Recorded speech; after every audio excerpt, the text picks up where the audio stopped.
infância, ao meu amigo Alexandre que está aqui e todos vocês que estão podendo interagir com a gente aqui nesta live. E hoje também temos aqui de volta, né? Presidente ilustre doutor Gleiser Lopes, nosso co-host hoje, doutor, mais uma vez. Tamo junto.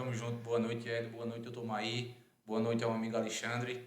Espero que seja uma conversa proveitosa, esclarecedora e que agregue aí para os telespectadores, né? Doutor, você pode vir quinta-feira ou tá de folga? Quinta-feira não dá, não. Não, vai na próxima. Na próxima a gente vamos. Vai ser lindo aquele passo a passo. Doutor, por favor, pega esse telefone aí, essa bateria portátil aí, pra gente deixar os dois aí, a gente deixar o pessoal sempre nas notificações para acompanhar direitinho o pessoal, aquele passo a passo, ligado, né? Compartilha aí a live, compartilha, sai jogando nos grupos aí, conversa boa para você que faz direito, para você que quer advogar. Doutor Maí tem uma larga experiência aí na profissão e a conversa será bem proveitosa, né? Antes de começar a conversa, doutor, vamos falar dos nossos patrocinadores, senão a gente perde, que é o podcast Cai Todo Mundo, né? Um abraço pessoal da Central Clínica, doutor Carlos César, Toninho Garrote, nosso vereador, GSN, Rádio Sampaio 94,5, Bairro Geraldo Glitz, Donta Lima Corretor Imobiliário, Casa dos Colchões Imóveis, Maí André, tá aqui o nosso... Fica na parte jurídica. Sem esquecer dele, iPhone do chefe. iPhone do chefe, falou, Tinho. Patrocínio bom, Tinho, tamo junto, hein? Eita, que engasgado, ó. Einet, Lanche do Dudu, Mundo do Real, Massarone, Aldair Pastéis, AC Informática, AP Design, AL Esportes, Anil do Corte, Kleber Barros de Paixante, Estela Plaques, vamos que vamos. Quem é doutor Maí André Ferreira, cara? Ô Ed, posso falar que eu sou um sonhador. Um sonhador? Sim. Maí, você é daqui de Palmeiras, né? Isso, exato. Você sempre, assim, desde pequeno, você sempre nutriu essa vontade de se dedicar ao direito. Como foi sua infância aqui na cidade? Enfim, discorra um pouco aí das suas origens. Olha, sou natural de Palmeiras dos Índios. Desde a infância, eu sempre gostei de olhar o interesse de todos, né? Pensar como um todo. E o que acontece? O direito, ele sempre me chamou a atenção porque eu sempre gostei de política. E a minha intenção era fazer a graduação em Direito e, após, seguir caminhos políticos. Só que o que acontece? No meio do caminho, né, existe uma frase que a gente faz planos e, de repente, Deus muda nosso destino. Fui gostando cada vez mais do Direito. Ainda na faculdade, muitas pessoas já me denominavam, chamavam de advogado. Nós que somos advogados, somos um resolutor de problemas, de conflitos. E o que acontece? Fui gostando, fui vendo o dia a dia. Eu sempre pedi a Deus no coração, Deus, o que é que o Senhor quer para mim? E sempre parecia que era uma coisa mágica, meu WhatsApp, o telefone tocava, doutor, resolvi isso aqui, doutor, estou com um problema. E eu fui vendo que, na verdade, eu estava seguindo, tinha o destino a ser advogado. E a política que ficaria para depois, ou que não viesse. E foi quando eu decidi realmente entrar de peito na advocacia. Doutor Maí André, né, pai? Tá bem. André, fala bem. Doutor Maí André, a política é algo que é bem conjugal para você, né? Você tem muitos amigos políticos, familiares políticos. Por que não a política de cara, doutor? Veja bem, muitas pessoas falam isso, que eu tenho muita relação política com vários tipos de políticos. E é porque, desde jovem, eu sempre quis fazer das minhas atitudes uma atitude reta. E uma coisa que eu sempre, graças a Deus, tive meio que já uma intimidade foi com o povo. E quem tem um povo, tem um povo. E assim, muitos políticos viam desde cedo. Com 18 anos, eu ingressei em partidos, fui presidente de partido, fui diretor de partidos, sempre tive convites. E assim, veio daí a intimidade com os políticos e com o povo. E aí veio fortalecendo meio que o laço político. Foi quando lançamos até o bordão Maí André, meu amigo. Né, que a gente usa devido ao MA de Maí André, também fazer o meu amigo. E assim, foi algo que veio natural, não foi algo que construiu na minha família. Eu tenho alguns parentes que são da política, mas assim, sou filho de uma professora com muito orgulho. E o que acontece? São coisas naturais que vieram acontecendo, como graças a Deus acontecem até hoje.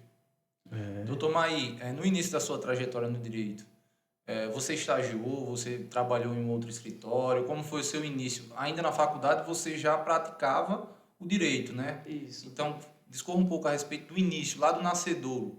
Veja bem, Gleice, foi bem interessante. O que acontece? Ainda no segundo período para o terceiro período de Direito, eu tinha 19 anos de idade, e nós que somos jovens, a gente queria ter nossa independência. E o que acontece? Eu lembro que eu comecei a malhar, até lembro que você também era fininho, ia para a academia, a gente era totalmente diferente. Eu tenho um grande amigo, Lucas Canuto, E a gente disse, ô Lucas, nós tinha que ganhar algum dinheiro, bora montar uma academia. E nesse meu tempo que a gente queria montar uma academia, eu recebi um convite de fazer um estágio num escritório, que é o escritório do Vitor Medeiros. Quando eu cheguei lá, e também a gente tinha um convite do Ministério Público e Defensoria. O Ministério Público e Defensoria seria para estagiar de forma gratuita. Voluntário. É, voluntária. E no caso, já no Vitor Medeiros eu teria uma remuneração. Só que lá eu vi que o sistema de escritório era o sistema de empresa. O doutor Vitor, que Deus o tenha, já tinha ido para um caminho melhor para partir desta vida. E lá eu vi que lá era um sistema de empresa. E eu sempre tive um pouco de empreendedorismo dentro de mim, né? Até porque na juventude também fui presidente do Conselho de Jovens Empreendedores. E eu disse, olha, Lucas, a gente quer montar uma academia porque a gente sabe que pessoas apenas montam, mas bota outras pessoas para gerir. A gente pode fazer isso com direito, porque a gente viu que naquele escritório é assim que eles gerem. Fui estudar o Código de Ética ainda no terceiro período, apesar de muitas faculdades, inclusive a que eu estudei, não tinha essa disciplina. E lá eu vi que a gente não poderia fazer parte de escritório, senão como estagiários. Eu tinha um ponto, que era na esquina do fórum, conheci um advogado que queria ter o ponto e disse, olha, eu te cedo o ponto sem aluguel e tu vai me fazer seu estagiário. E ele disse, como é que será a sua remuneração? Eu disse, olha, como é que você pode pagar? Ele disse, não tenho dinheiro para pagar uma remuneração. Eu disse, você me dá a porcentagem do que eu trabalhar, do que eu fizer dentro do escritório. Boa. Então, assim, eu peguei o empreendedorismo junto com o direito e na vontade de querer ganhar o meu, e foi daí quando surgiu o meu primeiro estágio, foi no meu próprio escritório. Pô, cara, história legal, não sabia disso não. Pois é. Então foi meio que uma sociedade, mesmo você sem ser advogado, né? Não, porque na verdade eu sempre tive medo, né, dessa questão de ética. E o que acontece? Eu fui ver a fundo e eu realmente fiz o seguinte, deleguei o ponto, olha, você vai pegar o ponto, você não vai ser um locador, tipo, você vai pegar o ponto realmente para usar e eu vou ser um simples estagiário. Quem manda aqui é você. Muito bom. Entendeu? Então, assim, eu sempre deixei bem claro. E, inclusive, para todos que circulavam. O nome era estampado, né? Tinha o nome do advogado. Lá eu transitava como estagiário. Agora, só que o que acontece? Devido eu sempre ter contato com o povo, por mais que eu dissesse ao povo, olha, não sou advogado, não. Aqui eu sou estagiário, aqui é doutor fulano, não tenho nada a ver.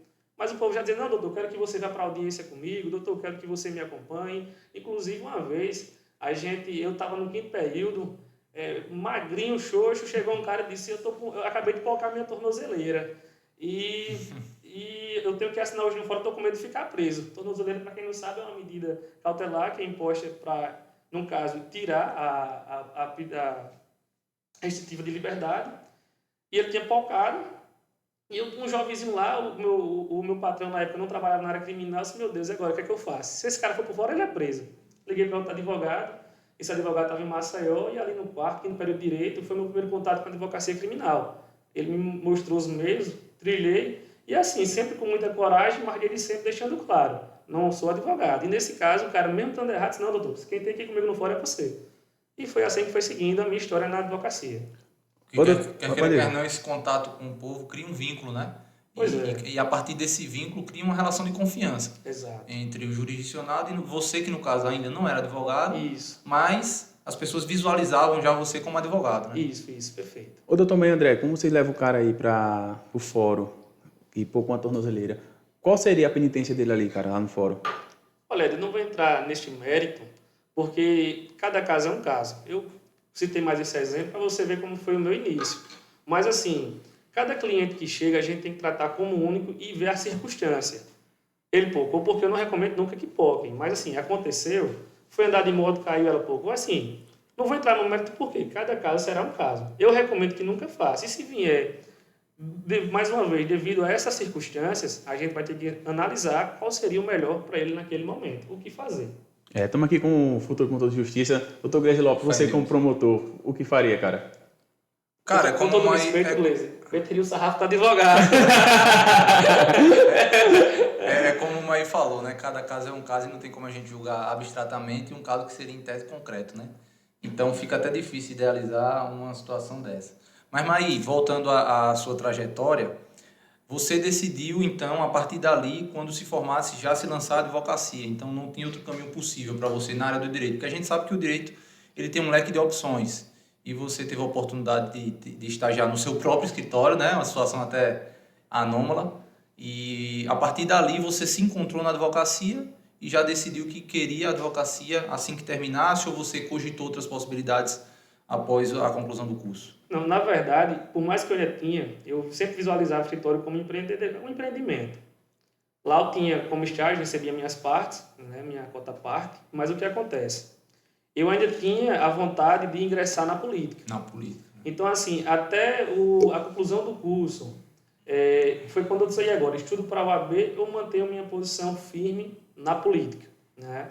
Na época eu já tinha amigos que diziam, se lança, a gente está com você, tem o nosso apoio, tinha famílias que, graças a Deus, me apoiavam e me apoiam até hoje. Mas o que acontece? Foi quando a minha namorada na época engravidou, nós casamos, hoje eu tenho uma família linda, e o que acontece? A gente vai para o bolso, e agora, o que é que eu tenho que fazer? E foi que eu fui escolhendo caminhos diversos, até porque a política não é só o querer ser, o povo tem que pedir. Eu me aconselhei que, graças a Deus, eu tenho pessoas que eu tenho a oportunidade de conversar e pedir conselhos, e disse, aí, o que é que você acha? E o conselho que eu tive na política é entre quando realmente o povo clamar. Não adianta eu falar, eu quero ser político. Já na advocacia era diferente. O povo sempre já me via como advogado. Eu já tinha meu nome como advogado, mesmo deixando claro, não sou. Então, assim, foi quando eu sempre pedia discernimento e Deus ia me abençoando e foi isso que aconteceu. Eu fui vendo que realmente, para este momento, eu deveria realmente cair de peito na advocacia. E foi quando eu realmente decidi seguir a advocacia. Digamos que 6 meses, 8 meses após a conclusão do... Não, minto, porque veio a pandemia. Após a pandemia, 8 meses após a pandemia, foi quando eu prestei o exame de ordem e foi quando eu fui ingressar na advocacia. Fala um pouco, Maí, aproveitando que eu acredito que tem telespectadores que são acadêmicos de direito e querem, de repente, iniciar na advocacia. Conta um pouco a respeito da sua preparação no exame da ordem, se você fez algum cursinho para a primeira fase. Como foi Você falou que passou na ordem após 7 meses, 8 meses de bacharelado? Na verdade, veio a pandemia. Veio a pandemia. A pandemia, salvo engano, 2020 e 2022 ficou suspenso. Mas o que acontece? Sobre a preparação para o OAB, o meu maior empecilho não foi nem estudar as matérias em si, foi o emocional. Eu lembro que a primeira vez que eu prestei o exame de ordem, eu no gabarito tinha passado, tinha feito 42 pontos. Mas quando eu fui na prova, marquei 42, mas quando eu fui transcrever para o gabarito, eu acho que da 22ª, que era a letra A, eu botei a B e fui seguindo. Eita, pô. Levei fumo. Na próxima, eu tinha passado na primeira fase, quando fui para a segunda fase da UAB, jurava que tinha fechado a prova. Por um despreparo emocional e, às vezes, por ser confiante demais, tirei 5 meses. Poxa, o que acontece? Fui entrar com recurso. Por mais que eu tenha entrado com recurso, o que aconteceu? O meu emocional meio que me dava eu sei, eu estou passado. E eu tive que trabalhar no meu emocional, mas assim, eu tive curso, eu salvo engano, era um curso que era 90 dias, o nome, que agora me falha a memória como é. E você tinha um plano de 90 dias. Um cronograma. É um cronograma. Só que o que acontece? O emocional falava mais alto. Desde a faculdade, não fui o melhor aluno, mas graças a Deus nunca perdi uma matéria, gostava muito de estudar. E desde quando eu comecei a estudar o direito penal, tive uma certa intimidade desde o início, o processo penal, o processo civil. E aquele negócio, tinha estudado Código de Ética no 3º período para montar meu escritório, então assim, eu sempre comprei um livro que é 10 em Ética, recomendo a todos que vai prestar o exame. Eu sempre tentei, porque assim, no meu pessoal eu sempre gostei de ler livros. Livro de autoajuda, livro de autoconhecimento, livro de história. E assim, mas o que me realmente pesou para lograr isso, no exame da ordem, foi o meu emocional. Então assim, mesmo, o cursinho eu não cheguei a comprar, eu comprei esse cronograma. Uhum. Mas o que eu mais tive que trabalhar em minha pessoa foi emocional. E eu vejo muitos amigos preparados, que dariam grandes advogados, que infelizmente, devido a um emocional, não procuram ajuda. E assim, muitas vezes tem vergonha, vou procurar ajuda. Não é isso. E o que acontece? No meu caso, sim. Agora, eu recomendaria quem for realmente prestar, quem realmente quiser, buscar ajuda sempre, ou de um curso, ou de um cronograma, ou buscar aconselhamento de pessoas, para ver o que é melhor, porque cada um tem um método de estudar, não é isso? Então, na segunda fase, você escolheu o direito criminal. Então, eu tinha feito para você ver o que é a pessoa, né? Eu tinha feito a matrícula, né? Paguei e tinha colocado como opção o direito criminal. Só que o que acontece? Na pandemia, abriu uma brecha para a gente poder mudar a segunda fase. O que é que eu pensei? Eu estou há 2 anos estudando. Eu já sei o direito penal indo e voltando, processo penal indo e voltando. Eu vou mudar para civil. Por quê? Eu passo no AB e viro o melhor advogado. Assim, cabeça de jovem, né? Eu viro o melhor advogado criminal e civil. E foi nessa emoção de achar que isso seria alguma coisa que eu levei uma grande queda. foi quando eu achava que eu saí da prova, tirei 9, tirei 10, eu acertei tudo, e pelo despreparo emocional, por achar que sabia demais, eu levei um grande ferro que eu tenho que aprender aqui. Sempre temos que aprender algo a mais. Legal. Aí, no caso, você foi aprovado no cível ou no primeiro? Aí, não, então, eu levei ferro, aí o que acontece? Eu não optei por fazer a segunda fase, eu voltei para fazer a repescagem. Eu optei por voltar para a primeira fase, para passar na primeira fase. Dessa vez eu coloquei em direito penal e processo penal para pegar a segunda fase, e foi quando eu logrei êxito. Então, para você, na sua opinião, aquela pessoa que de repente foi para a segunda fase e reprovou, está indo para a repescagem, você recomendaria que alterasse a disciplina ou que permanecesse na disciplina? Qual seria o seu conselho para essa pessoa que está de repente nessa situação aí? Velho, intimidade com a matéria. Eu optei porque assim, foi um choque de realidade. Digo, poxa, eu na inocência de falar eu sei demais, foi quando eu me prejudiquei. Então o que acontece? Em um exame de autorreflexão minha, eu disse, não, tenho que ir para o que realmente eu consigo ter um certo destaque. Tem mais afinidade. Então o que acontece? Votei, isso foi um caso particular meu. Então assim, o que eu aconselho a qualquer pessoa que vai prestar o exame? Faça uma autoavaliação, veja o que realmente quer, a matéria que realmente gosta. A segunda fase é muito técnica, então assim, a matéria que você tiver afinidade, você conseguirá lograr êxito. Agora sim, é uma autoanálise própria. Não adianta, eu vejo muitas pessoas que dizem, Luiz. Eu com certeza não acerto a mesma coisa. Ah, não, todo mundo está falando que o direito do trabalho está aprovando todo mundo. Eu estou vendo várias pessoas, assim, não estou acompanhando mais, mas eu vejo uns autos, pessoas falando que a matéria de direito do trabalho é a que mais está reprovando na segunda fase. E já chegou um momento que todo mundo queria. A mesma coisa aconteceu com tributário, aconteceu com empresarial. E assim, eu vejo pessoas que realmente estão preparadas, mas são marias vai com as outras. Então, o que é que eu recomendo? Faz uma autoanálise própria, interna. Vê o que você acha melhor, vê o que você gosta e segue. Até porque não existe matéria fácil, né? Fácil para quem, né? Para quem, Para exato. quem. Então, tem que ver essa questão da autorreflexão, como o doutor Maí falou. Fala aí. Ô, doutor Maí, nunca pensou em mudar para outra área? Sempre quis o direito? Porque a gente busca um leque de opções, né? Sempre foi o direito, doutor? Não, então, Ed, veja bem, como eu digo, eu pensava na política. Nesse meio tempo de vida, com 22 anos de idade, eu participei do Conselho de Jovens Empreendedores e desde quando eu entrei nesse grupo, com pouco tempo teve eleição, e disseram, não, você leva jeito para coisa. Então, eu fui eleito, teve uma votação e eu fui eleito presidente deste grupo. E fui começar também a estudar sobre empreendedorismo. E o que acontece? Na minha vida sempre rodou 3 pilares. O direito, porque foi onde eu decidi ingressar na faculdade, estudar direito. O empreendedorismo veio por um calor do momento, os amigos, bora participar deste grupo, você leva jeito. E a política que desde criança eu me via como político. Então, o que acontece? Eu tinha várias áreas, eu soube fazer dessas áreas o meu meio, porque o direito e a política andam conjunto. E nesse meio tempo, para quem quer seguir a advocacia, tem que ser um pouco empreendedor. Porque, assim, é no empreendedorismo que a gente consegue alcançar lugares que a faculdade não nos mostra como profissionais. Porque, assim, eu vejo muita pessoa que tem aquela vaidade, eu sou advogado, agora o povo vem até mim. Antigamente, sim, o advogado tinha um balcão, tem um primo que é um grande advogado, salvo engano, tem 24 anos. E eu lembro quando era novinho, que eu sempre sou fã dele, que é o Marcelo Ferro. Então, um abraço para você, Marcelo. Eu sempre o admirei. E eu via quando ele tem mais de um escritório. Ele tem 24 anos de advocacia? Isso, é. Quando ele ia para o escritório, eu acompanhava desde criança, tanto em Marcelo como em Palmeiras, ele tinha vários clientes, ele era uma pessoa bem didática. E antigamente eu via realmente que era o advogado de balcão. Você tem sua mesa, tem sua história, o pessoal vem. Só que hoje em dia existem várias formas de capitalizações que são ilícitas, que deixam muitos advogados para trás. Então, se você quer agir de forma ética na advocacia, quer angariar espaço, quer ter os seus clientes, se você não souber um pouco também de marketing, empreendedorismo, você não vai para frente. Então, assim, até porque o mundo está mudando, a tecnologia, a informação chega rápido. Eu lembro que assim que eu comecei a advogar, realmente, eu comecei a fazer vídeos, o pessoal falava, ria com sua gota. Puxa, um doido fazendo vídeo, quem vai ver isso? Só que o que acontece? Um vídeo, ele me dava uma visualização de 2, 3 mil pessoas, enquanto no meu escritório passava 100 pessoas por dia, mas não parava para me ver lá dentro. Isso é verdade. Então, assim... O posicionamento digital é muito importante, em qualquer profissão hoje em dia. Em tudo. Então, o que acontece? Foi quando... Aí foi nesse meu tempo que, eu sempre fui ligando política, direito e empreendedorismo. Então, assim, Ed, eu posso falar, eu gosto sempre de falar apenas o que eu tenho propriedade. Graças a Deus, no empreendedorismo eu não tenho formação, mas pesquisei, fiz vários cursos.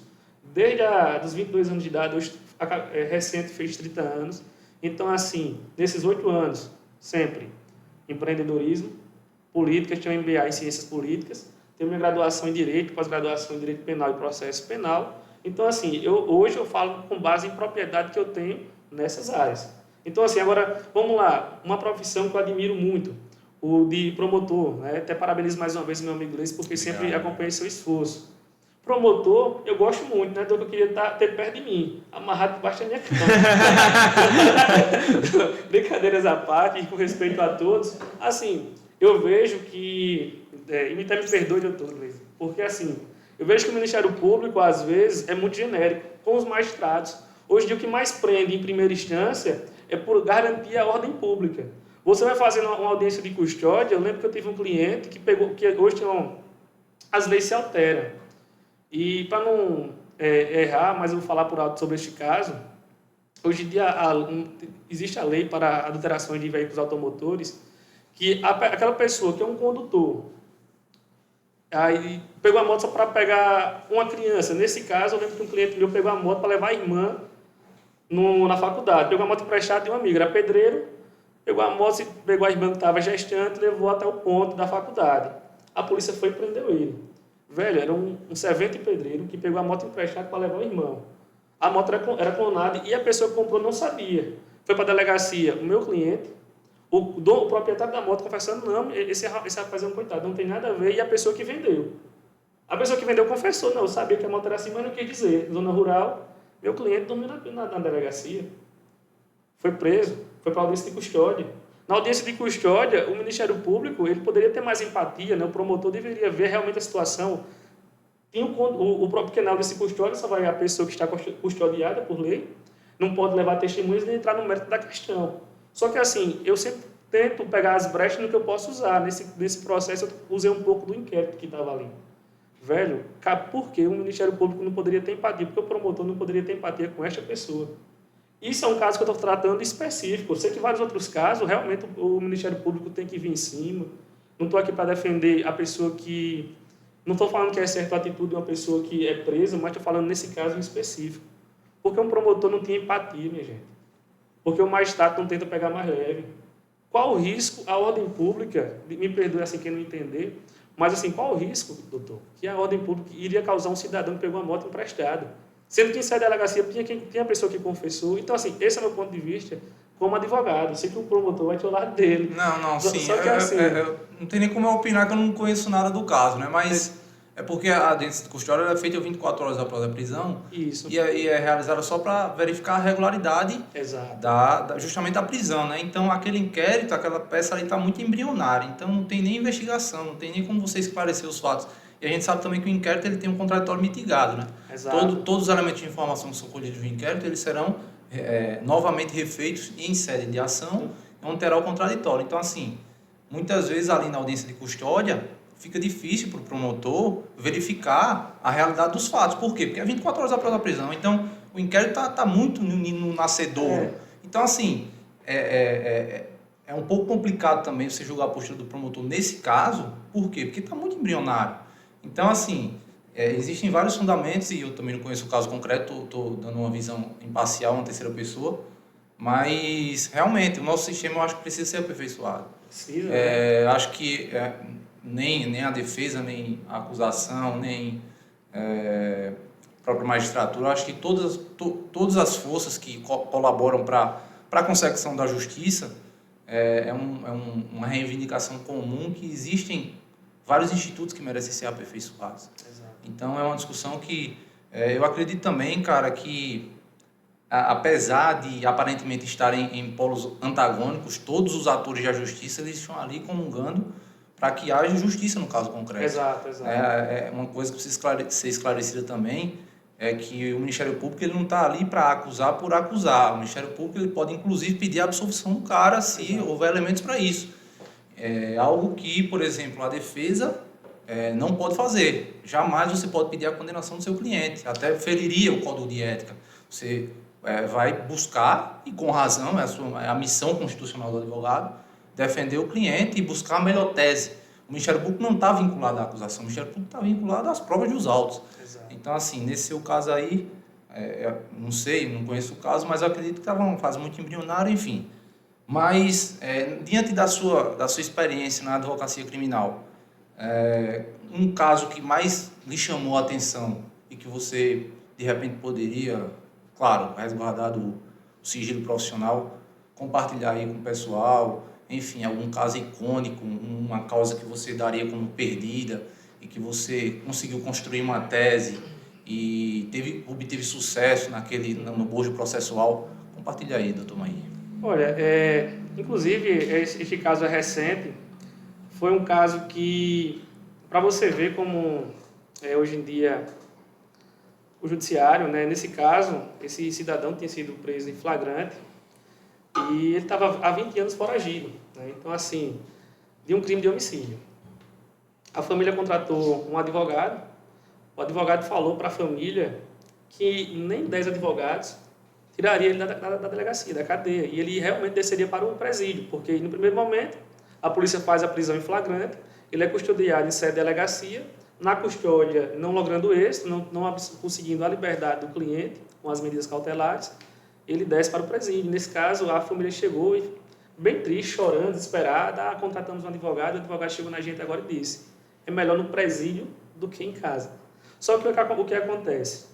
Hoje em dia, as doutrinas estão mais amplas, existem julgados, existem várias jurisprudências positivas, e nesse caso estava bem claro a ausência de contemporaneidade.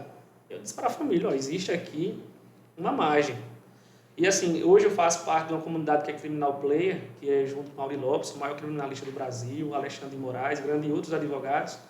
E quando a família veio falar comigo, eu conversei com os maiores advogados do Brasil, foi quando eles falaram, usa essa tese. E eu consegui uma audiência bem polêmica, teve discussões em todo momento com o Ministério Público. Mas assim, a gente sabe, né, que por mais que estejamos em polos diversos, no final é sempre a mesma coisa, a amizade que prevalece. E assim, me chamou a atenção por isso, porque foi um caso que eu peguei como perdido, a família desesperada, e a gente sempre tenta, de uma retidão, uma técnica, uma linha de estudo, uma linha de cada caso ser um caso, de cada pessoa ser uma pessoa, lograr êxito e conseguir a liberdade com as medidas cautelares para poder seguir o processo e ter um julgamento limpo. Porque, assim, não é porque a pessoa está sendo condenada por um crime que ele cometeu aquele crime. Existe um contraditório, existe realmente todos os fatos. É um fato que aconteceu há mais de 20 anos, então, assim, a gente tem que apurar realmente o que aconteceu, se aconteceu, como aconteceu, e, assim, devido à circunstância, esse era um fato que eu peguei como perdido. A família estava dizendo, ele é presídio. Eu disse, não, eu como advogado, não prometo resultado. Sim, não, sim, isso é vou fazer o meu melhor. Isso é importante mesmo. Porque, assim, eu tenho muitos casos que acontecem, a família chega, doutor, eu chegou até um recente, depois de lograr isso nesse, a família desse cidadão comentou com outro, e chegou um cliente dizendo, doutor, meu irmão está nas mesmas circunstâncias, eu lhe dou 100 mil para você pegar esse caso. Mas eu quero que você garanta que você vai fazer o mesmo que você fez com fulano. Eu disse, calma, não é assim. Outro advogado ia olhar só o dinheiro. Não, não é o dinheiro. Eu tenho que agir com retidão. Posso prometer resultado? Não prometo resultado. Cada caso é um caso. Eu já tive casos que eu digo, não, esse cara vai sair na custódia. Dançou na custódia. Tive casos, não, isso é impossível sair na custódia. Saiu na custódia. Tem casos que a gente, com o processo correndo, em uma segunda instância, em outro momento, a gente consegue a liberdade.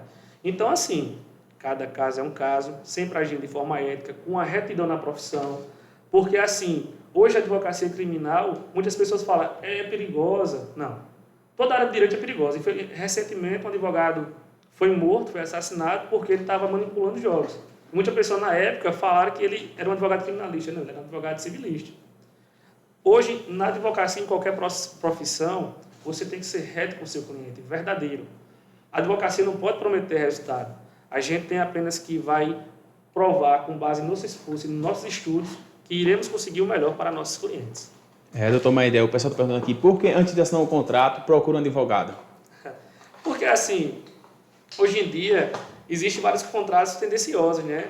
Isso é em todas as áreas, em todas as coisas que você for fazer na vida. Às vezes, fez um contrato de compra e venda, lá tinha uma cláusula que o cara queria lhe passar a perna sobre um vício que existia no produto. Por mais que o Código do Consumidor e o Código Civil tenha brechas para reverter qualquer situação, isso teria que ser provado em processo. Então, o que acontece? Para evitar problemas, evitar discussões é melhor a gente ter uma passagem bíblica que diz vigiar e orar. Então, assim, antes de fazer qualquer coisa, pensa, reflete, vê se é isso que você quer. Se for alguma coisa que pode lhe complicar materialmente ou moralmente, procura um advogado, conversa antes e tenta fazer o melhor. Mais uma pergunta aqui, doutor Maí, o pessoal perguntou aqui agora. Como saber se o advogado já ganhou a sua causa? Você liga para o cliente está indo no escritório, como é que funciona, doutor? Vai depender de cada profissionalismo. No nosso escritório, a gente sempre tenta agir diretamente com o cliente. Lá no escritório, somos 6 advogados. A gente tem escritórios fixos em 2 cidades do estado de Alagoas, só que temos parcerias em quase todo o estado. E o que acontece? O cliente está com a causa com a gente. Vai depender qual é a causa.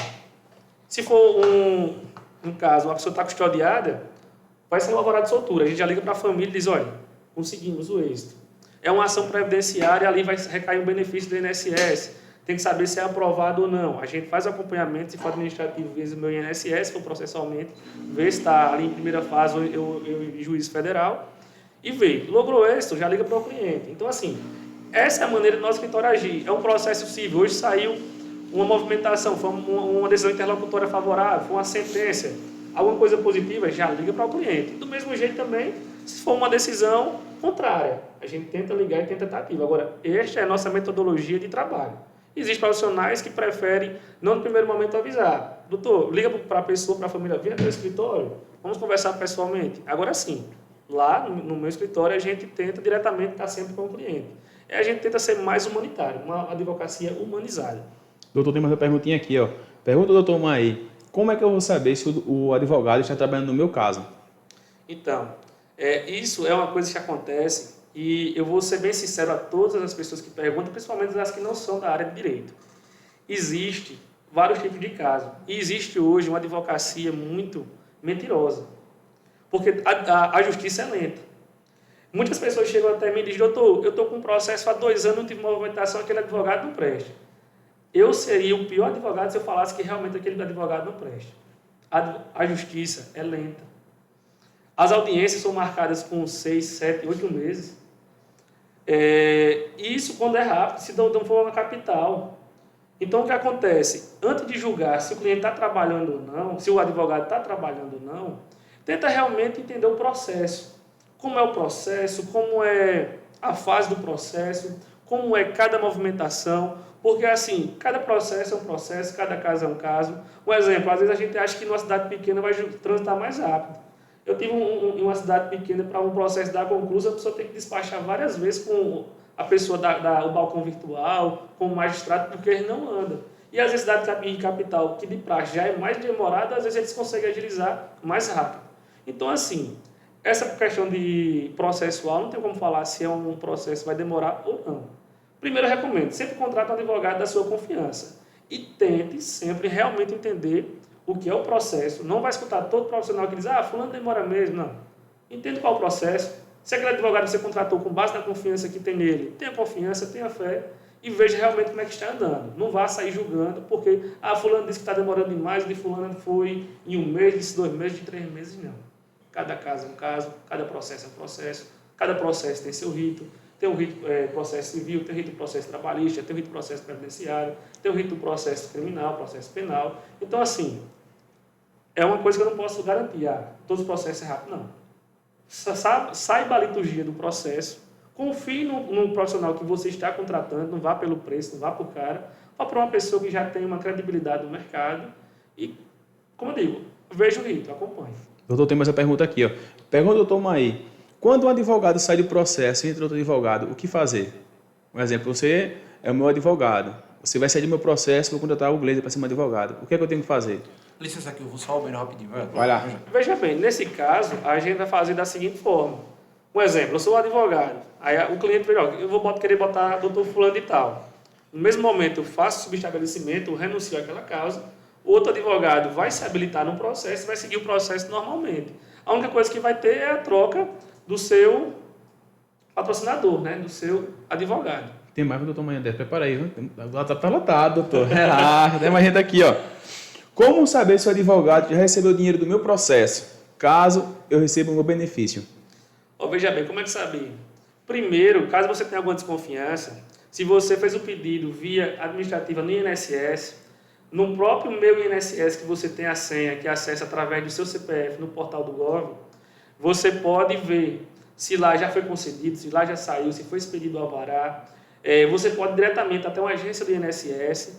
Então, assim, os processos são transparentes. E se você é parte e tem alguma dúvida do advogado, vai diretamente na agência do INSS ou ver um profissional de sua confiança que possa analisar e falar para você. Porque, infelizmente, no que diz respeito à Previdência, a INSS, existem muitos advogados que deixam demorar para juntar o alvará. Alguns que, às vezes, também tem muito processo, não acompanha, não sabe se saiu. O cliente está ali porque quem vai atrás de um benefício está necessitando daquele benefício, está necessitando daquela assistência do governo. Então, assim, você quer receber. Então, é isso. Está com alguma dúvida? Primeiro momento, vai na agência do INSS. Caso a agência do INSS veja que realmente caiu, procura outro advogado de confiança, pede para ele analisar, e aí você vai cobrar daquele advogado porque ele não falou, porque ele não se posicionou antes. Doutor Maia, tem mais perguntas, mas antes disso, falar dos nossos amigos patrocinadores. Também agradecer a você aqui em público para a rapaziada. Você é meu amigo particular, amigo pessoal, você sempre me ajudou. Desde quando eu comecei lá num programa esportivo que eu tinha lá na minha casa, você foi um dos meus primeiros patrocinadores em ajudar. Então, Maia, muito obrigado pela força de sempre.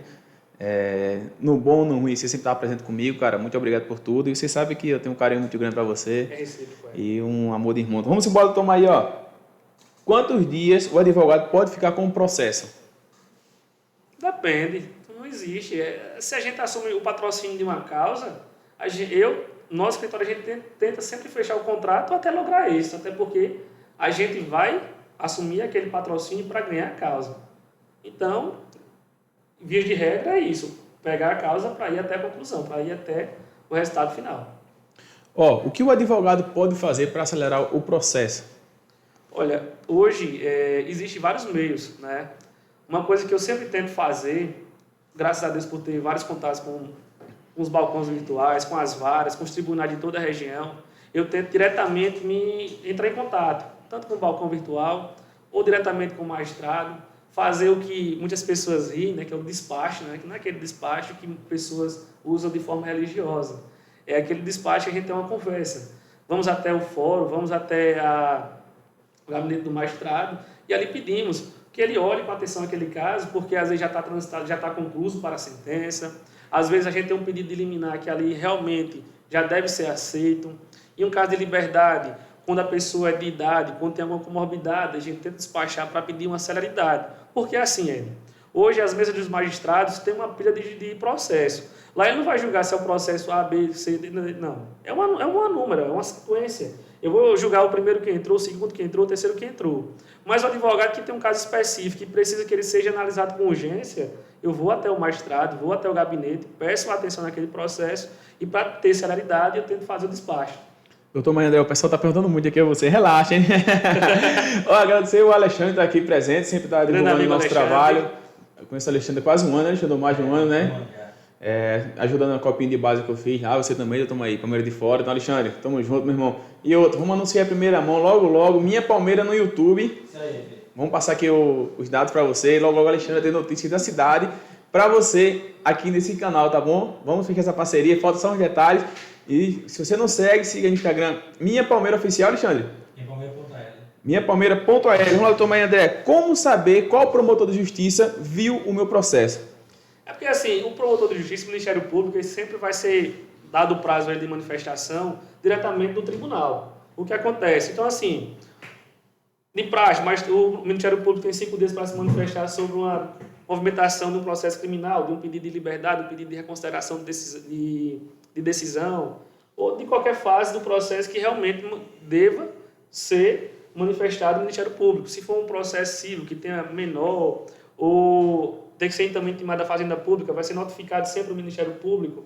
Então, assim, agora o Gleice com toda a propriedade vai poder falar melhor, mas o Ministério Público sempre vai se manifestar de acordo com os despachos, com as certidões que vão ser encaminhadas para o próprio Ministério Público, que ali abre prazo para vistas, para que ele aprecie aquele pedido, para ele se manifeste seu interesse sobre a causa e que o processo consiga seguir. Doutor, tem mais aqui, doutor. Mais um aqui. Antes do doutor Gleice perguntar a você, tem mais um aqui, ó. Se o cliente chega até você e te fala todo o processo, você já entende a acusação contra ele de imediato ou demora um pouco de tempo para processar o caso? Olha, assim, graças a Deus hoje, com uma certa experiência, a gente já consegue visualizar aquele caso do início. Porque assim, quem conhece direito penal é o direito material, são os crimes que acontecem. A gente tem que tomar muito cuidado com as pessoas que vão nos contratar, porque às vezes, naquele primeiro momento, existe, não sei se é a falta de interesse de falar a verdade, a vergonha da família que ali clama um advogado que luta por justiça por um parente que esteja preso. Eles vêm com informações que são duvidosas, às vezes informações que não condizem com a realidade. Então, assim, o advogado hoje ele tem que estar preparado materialmente e processualmente para tentar digerir aquelas informações e dar um parecer mais convicto da realidade, e a gente tem que usar muito. Não apenas do que o cliente, a família ou o cliente vem a lhe dizer, é com experiência do tempo, é com experiência da causa, e aí sim entender o processo. Mas, de fato, graças a Deus, a gente sempre consegue fazer uma análise já rápida. E uma coisa que eu digo sempre, para advogado e para padre não se pode mentir. A gente tem que ser sempre reto no que fala, sempre dizer a verdade. Então, assim, este primeiro momento, a gente, com base em experiência e conhecimento, a gente tenta sempre interpretar o que de fato está acontecendo para ali mostrar as possibilidades que a gente tem para patrocinar aquela causa. O nosso amigo e co-host, promotor de justiça, doutor Gleiser Lopes, agora é a sua vez, doutor.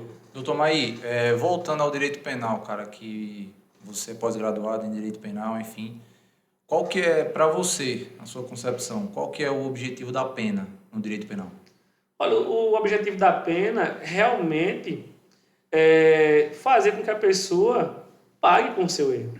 Assim, no caso, eu acho que o direito penal e o processual penal brasileiro é falho, porque nem em todo caso a prisão vai fazer com que aquela pessoa ela pague de uma maneira justa. Então, o que acontece? O objetivo é esse. Devido o lapso temporal que já existe, o Código Penal, devido ao tempo, eu acho que hoje é falho.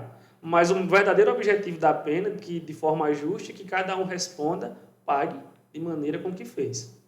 Então, ele é falho em que sentido? Na aplicação. Porque assim, doutor, o que é que eu vejo hoje?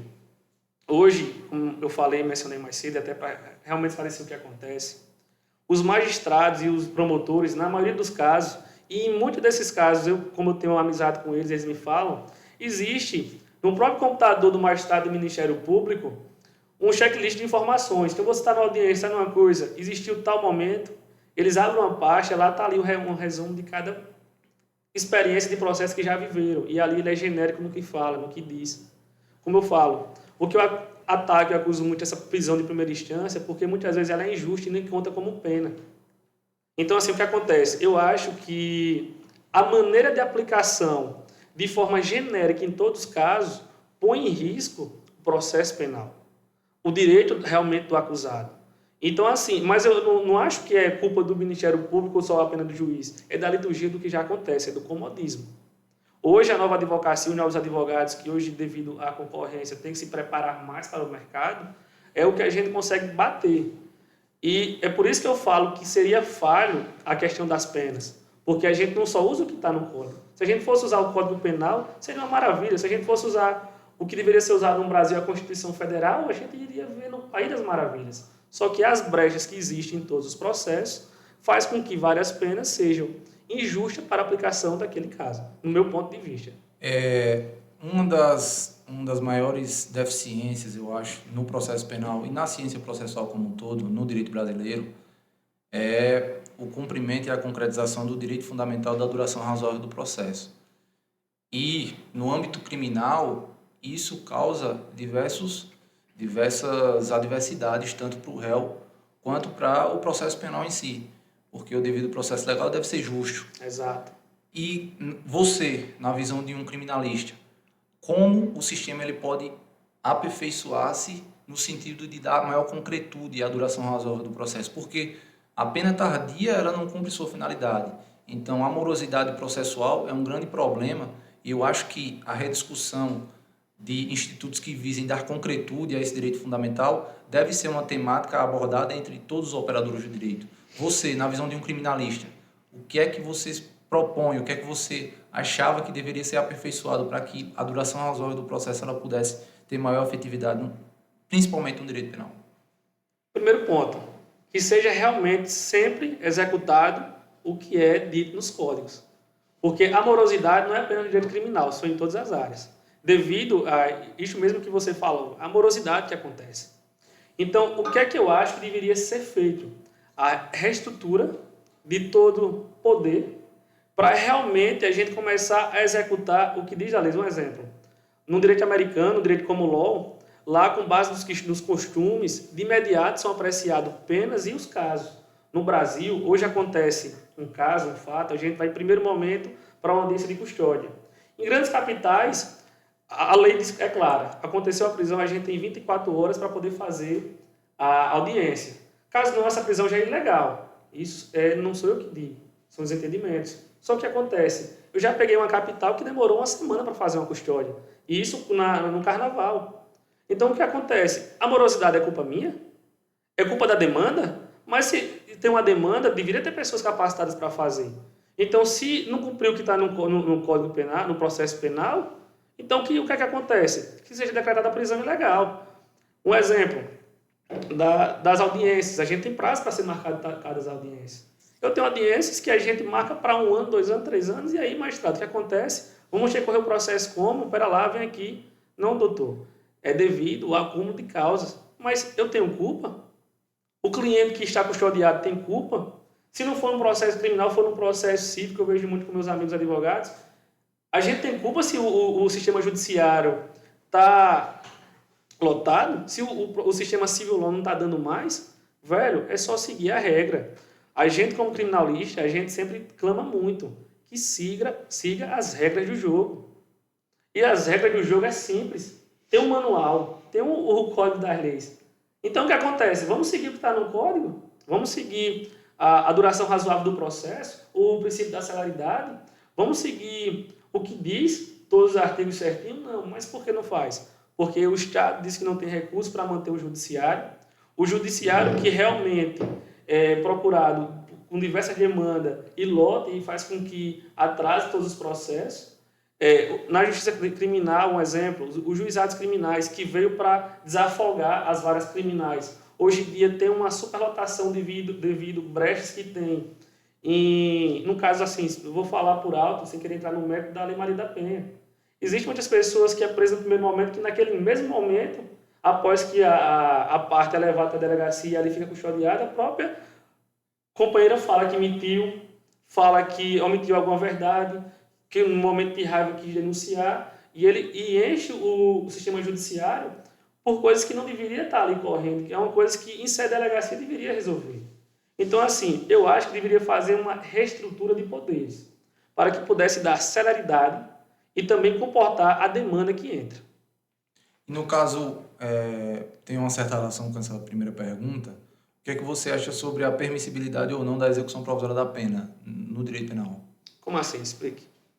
Porque nós tivemos uma jurisprudência vacilante nos últimos anos. Certo. A execução provisória da pena já foi admitida e hoje não é mais. A partir Isso. do momento em que há uma sentença condenatória em sentido rural, poderia haver desde já a execução provisória. Isso. E atualmente não pode mais. E nós sabemos também que depois da segunda instância, os recursos extraordinários eles não discutem mais mérito. Exato. Então, recurso extraordinário, recurso especial, STF, STJ, não discutem mérito, discutem matéria de direito. Então, o que você acha sobre a possibilidade ou não da execução provisória da pena, já que aquele determinado réu já foi garantido o contraditório, a ampla defesa na primeira instância, já houve uma sentença condenatória, num caso hipotético, o duplo grau de jurisdição já foi assegurado, o tribunal reanalisou o caso, reanalisou todas as provas, todo o contexto fático, houve uma comprovação e uma condenação. A partir daí, a execução provisória da pena é cabível, ao seu ver, ou não? O que é que você entende a respeito desse tema? Na verdade, eu acho que é o que realmente deveria acontecer. No segundo grau, a gente, quando vai tratar de direito, a gente realmente vai discutir processualmente. Até porque na primeira fase a gente vai discutir o mérito, se é ou não, se foi o que aconteceu, levar provas para uma audiência de instrução. Então, o que acontece?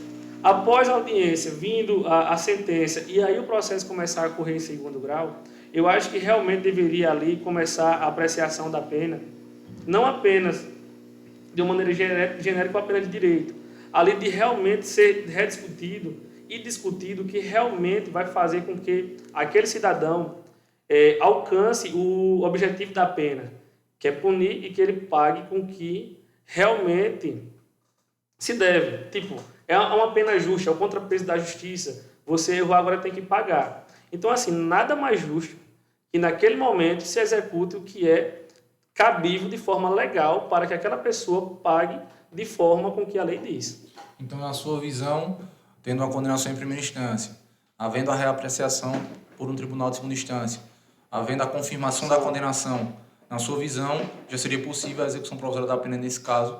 Eu acredito que sim, Liz. Eu acho que seria o caminho.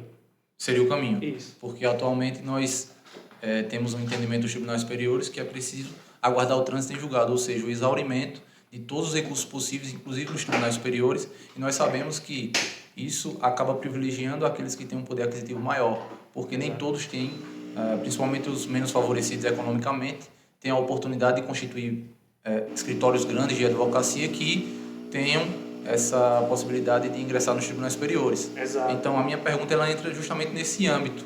Se é necessário aguardar, porque a grande celeuma, na realidade, porque a Constituição ela é textual ao afirmar que deve aguardar o trânsito em julgado, mas o Brasil também é signatário do Pacto de São José da Costa Rica e que preza pelo princípio da não culpabilidade. Então, os tribunais, nos últimos anos, eles têm uma jurisprudência vacilante quanto a isso. Os tribunais, ora, eles permitem a execução provisória da pena, ora, atualmente, eles não admitem, eles dizem que precisa aguardar o trânsito em julgado. Recentemente, nós tivemos no Tribunal do Júri, havendo a condenação pelo Conselho de Sentença. Nesse caso, é possível a execução provisória, então, nós vemos que é um tema que ele é julgado muitas vezes casuisticamente. Então, é importante você, na visão de um criminalista, de um advogado, que atua e é militante na área, dar essa visão, que realmente eu concordo com você, isso traria uma maior celeridade também ao processo penal. Até fazendo um adendo no que você falou, pegando o gancho, realmente no Brasil, hoje em dia, a maior dificuldade é para aquela pessoa, para o descalçado. Porque o que acontece? Como o Dr. Gleisi bem mencionou, aquela pessoa que mais tem condições, ela consegue ali pagar bons advogados e isso vai suspendendo a pena. E o que acontece? Aquela prisão que poderia ou deveria acontecer, às vezes não acontece naquele momento, porque a gente, como advogado que patrocina aquela causa, tem brecha para que isso aconteça. Mas agora, a gente pegando um contexto humanizado. As maiores prisões do Brasil não é fazendo qualquer tipo de apologia, nem vitimismo, mas o que acontece realmente são prisões de pessoas periféricas, de cor escura, por pequenos crimes. E às vezes, por não ter um acompanhamento de um profissional de qualidade, vai pagando e a prisão de primeira instância, que já não é motivo nem para... Ela não conta no processo em si. Você vai iniciando se prejudicando porque não tem uma defesa hábil. Vai correndo os graus e quem vai se prejudicando é aquela pessoa que menos tem. Então, assim, se eu patrocino uma grande pessoa que pode me custear todos os meus honorários, para mim isso é bom. Mas se a gente for falar numa visão geral para o Brasil e para o que acontece nas maiores prisões, as pessoas que são descalçadas são as que mais se prejudicam. Então, assim, de um contexto humanizado, humanitário, para mim, este seria o caminho. Num contexto processual, para aquela pessoa que me contrata e tem um cacife maior, é uma brecha. A gente, como advogado, na verdade, não é brecha. A gente que é advogado, a gente tem que andar no limite que a lei permite. Cada caso é um caso. Doutor Maí, outra... Maí, pô, a gente é tudo amigo. Outra indagação que eu gostaria de saber, você enquanto criminalista, porque através do diálogo a gente talvez chegue num denominador comum e não existem verdades absolutas, principalmente no direito. O direito é uma ciência que ela comporta o contraditório, ela comporta opiniões divergentes e esse tipo de diálogo é muito importante para formar opiniões, para munir de repente os telespectadores de opiniões diferentes e que eles possam por si só chegar a uma conclusão própria. Nesse sentido, eu queria saber a tua opinião. Por exemplo, de repente eu me deparei com um caso, eu gosto muito de estudar julgados dos tribunais superiores, justamente na área criminal, e agora me veio à mente, e eu gostaria de saber sua opinião a respeito do garantismo nos moldes que é pregado atualmente. Por exemplo, nós temos, no caso que eu vi, foi o seguinte: houve a persecução penal, houve a fase de investigação, o réu ele foi denunciado pelo Ministério Público, contraditória e ampla defesa assegurada, o processo penal ele seguiu o seu trâmite normal, houve a sentença de pronúncia, a primeira fase do júri era um homicídio doloso contra a vida. Sabemos que na sentença de pronúncia o juiz ele não condena, ele vai apenas analisar se há indícios mínimos para remeter aquele réu ao conselho de sentença, que é soberano. O juiz pronunciou o réu, foi levado ao conselho de sentença. Naquele conselho de sentença, a defesa ela entrou com uma petição pedindo para que o réu ele fosse apresentado a julgamento com as vestes civis, para que ele não fosse apresentado com o uniforme do presídio. E o juiz ele negou esse pedido, justificou que, em razão de uma maior segurança do fórum, não seria possível acatar aquele pedido da defesa e justificou com outros argumentos. Esse réu ele foi condenado pelo conselho de sentença e a defesa ela apelou desse julgamento. O caso chegou até os tribunais superiores e houve a anulação do julgamento, justamente porque o juiz ele não acatou essa decisão. Assim, e a justificativa do tribunal, do STJ, foi no sentido de que aquela fundamentação ela foi genérica e que o juiz ele deveria ter acatado, enfim. E eu queria saber, cara, até onde vai, na visão do advogado criminalista, e até para colaborar com o debate, até onde vai o garantismo penal. Se, naquele caso, anular uma condenação em virtude de uma petição que foi apreciada pelo juiz da causa, naquele caso concreto, ele conhecia a realidade local, ele era o juiz da comarca, ele fundamentou a decisão de que não seria possível acatar aquele pedido da defesa em razão da segurança do fórum, enfim. E como fica, cara, a família da vítima, que está ali esperando por justiça. Nós temos a soberania dos vereditos, que é constitucionalmente prevista, e vê, mais uma vez, o julgamento anulado. Nós sabemos que, como nós falamos anteriormente, o processo penal ele é moroso, dura anos para chegar a um julgamento e ter, de repente, aquela condenação anulada por uma petição que foi apreciada, indeferida, de acordo com o livre convencimento motivado daquele juiz da causa. Então, nesse sentido, isso está inserido no conceito de garantismo penal. Como você vê toda essa questão, se há um garantismo hiperbólico monocular, ou seja, visto só pro réu, ou se o garantismo ele deve ser integral, ou seja, a proibição do excesso, o réu ele tem que cumprir uma pena justa, uma pena proporcional, mas também o garantismo visto sob uma perspectiva negativa de proibição da proteção insuficiente. Como você vê essa questão? Veja bem, esse caso em si, eu não sei se é o mesmo, mas eu também já acompanhei um caso que é idêntico a este. E no caso, a petição, ela vinha porque, naquela hora do tribunal do júri, o tribunal do júri é mágico. O tribunal do júri, às vezes, os advogados, eles esquecem da técnica penal e vai entrar na técnica moral. O tribunal do júri, a gente tem que ser persuasivo. Eu não vou fazer um tribunal do júri e apenas debater mérito de questão preliminar de defesa. Ali eu vou usar a magia. No caso em tela, eles falaram que o acusado, naquele momento, tá com as vestes laranja, colaborava para que a visão que se tinha dele era de um criminoso. E um exemplo, eu não vou entrar no mérito da questão, mas um exemplo. O tribunal do júri, que julga os crimes contra a vida, às vezes existem crimes que realmente aconteceu, mas aquela pessoa, às vezes, um exemplo, eu tenho um filho, eu mataria qualquer um pelo meu filho.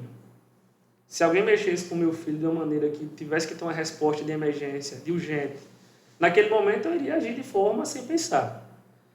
A pena que eu deveria cumprir por defender o meu filho, ela tem que ser analisada pelo contexto. E quando a gente vai defender uma pessoa, que a gente vai tentar convencer um jurado, convencer todo aquele tribunal que aquela pessoa, pronto, vamos supor, ela cometeu, mas ela deve realmente pagar com a proporção que ela fez, ter uma pena proporcional. E quando eu consigo convencer que os jurados que vejam o meu cliente de uma forma humana, como ali a defesa queria fazer, eu não sei se é o mesmo caso que o seu, mas é idêntico o contexto. O réu foi ser acusado com as vestes laranja, porque o magistrado queria falar sobre a garantia do tribunal para não pôr em risco ninguém, até porque no mesmo tempo recente, tinha tido um tribunal que invadiu algumas pessoas para matar o acusado. Não sei se você chegou a ver esse caso também. Pernambuco. Então, o que acontece? Nesse contexto, a garantia aí, com base de um possível cliente meu, eu iria ver com o quê? Com quais olhos? Que aquela vestimenta, numa tentativa de convencimento de um jurado, de ter uma visão humanitária para meu cliente, estava sendo apagada. Porque ali, na visão de ótica de quem está olhando, é uma pessoa de laranja, é um bandido, é uma pessoa que tem que pagar por um crime. Mas ali, no tribunal do júri, a gente tem que levar o contexto fático. E nesse caso, a garantia. Doutor, mas tudo bem, você acha que quando o pedido que foi para anulação daquele júri, o novo júri não vai atrapalhar mais? Depende. Se naquele júri eu tive uma pena de 20 anos e com o reaproveitamento do júri, uma nova audiência, um novo tribunal, eu consigo uma pena de 10 anos. Então, assim, o lapso temporal que me fez perder para a remarcação de um novo tribunal, eu consegui atenuar 10 anos. E assim, aí vamos lá com base em segurança pública. Toda a garantia não apenas da pessoa que está sendo acusada, mas de todos, que foi o que o magistrado posicionou. Não, ele deveria estar com essas vestimentas para não pôr em risco a integridade ou a vida de ninguém, para realmente ver que aquela pessoa que é velho. Os fóruns têm que ter, por regra, detectores de metais, tem que ter a segurança. Então, assim, quem é responsável por manter todo o sistema jurisdicional de um fórum é o Estado. Então, assim, não é aquela pessoa que está sendo acusada, não. E outra, ele tem que ser acusado de uma maneira humanizada. Tem que ter a sua defesa, todo o levantamento contraditório, o levantamento moral e reto daquela ação com os olhos de um cidadão comum. Todo mundo pode um dia precisar de uma defesa criminal. Ninguém pode falar, nunca vou cometer um crime, não vou precisar de um advogado, principalmente nos casos do tribunal do júri. Porque para a gente morrer precisa estar vivo. E para a gente cometer um deslize, às vezes é um excesso no carro, às vezes é alguém que mexeu com sua filha, com o filho, com a esposa, com a mãe. Recente, um cliente veio procurar, dizendo que estava há 10 anos e não respondia crime, mas tinha medo de voltar numa cidade porque uma pessoa que estuprou a mãe dele morreu e todo mundo pensa que foi ele que matou. Mas ele, segundo ele não respondia nenhum processo. Eu olhei para esse cara e disse, velho, o cara estuprou tua mãe e estuprou. Se fosse você e você me falasse aqui que matou esse cara, eu não estaria lhe condenando não, velho. Então, assim, nesse contexto moral, fato e garantidor do que você me falou, do caso que você me relatou, eu vejo totalmente adequado se a defesa viu que era uma pena totalmente absurda e que por mais que o lapso temporal seja moroso para a remarcação de um novo tribunal, etc., ali eu conseguisse uma pena mais justa. Então, assim, doutor, a gente tem que ver, para cada caso é um caso, para cada pena a gente tem que ver o melhor jeito de rediscutir. Então, assim, claro. Eu acho que talvez foi a brecha que eles encontraram para rediscutir o caso, de uma brecha que ali, eu parabenizo aquela defesa, que eles pegaram num ponto bem crucial, que foi a vestimenta. E, assim, eu não vou julgar se foi certo ou errado, porque eu não sei qual foi a pena do caso, mas eu olhando como um criminalista, se meu cliente tivesse tido uma pena de 20 anos, eu soubesse que no novo tribunal poderia reduzir para 10, e aquele lapso temporal de uma nova audiência fosse de 1 ano, 2 anos, eu pudesse rebater numa nova pena, para mim a maior garantia de justiça seria essa. Sim, claro, a defesa técnica ela tem que buscar o melhor cenário possível para o cliente. A minha pergunta ela foi no sentido justamente do conceito de justiça, se seria proporcional anular esse julgamento em virtude de um investimento, sendo que houve a sentença de pronúncia, houve a condenação pelo conselho de sentença, então toda a família da vítima estava ali esperando que a justiça fosse feita e haver a anulação do julgamento simplesmente pela vestimenta. Então foi nesse contexto a pergunta.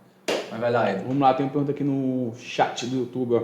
Gostaria de saber se uma pessoa pode conseguir um benefício por invalidez sem ter os exames e laudo em mãos. Jamais. Na linha previdenciária é uma linha que é muito robótica. O cliente chegou no escritório, quer um benefício por invalidez. O que é que torna a invalidez? É aquela incapacidade. Qual é a capacidade? Aquela enfermidade. Então, assim, a gente tem que ter a documentação médica para poder ver se tem o direito, se o juiz vai apreciar aquele pedido, ou se de imediato, de forma administrativa, a gente consegue lograr o êxito. Doutor Mãe André, tem um aqui, ó. Essa aqui é a resenha. Se a mulher me trair e quiser me colocar para fora, eu tenho algum direito? Olha, aí vai depender se é uma união parcial, se é um regime de casamento. Então, assim, direito tem, né? Procura um advogado, fala com um especialista, que ele vai falar o melhor para você. Doutor Mãe André, é uma coisa bem óbvia, mas eu estou perguntando aqui, ó.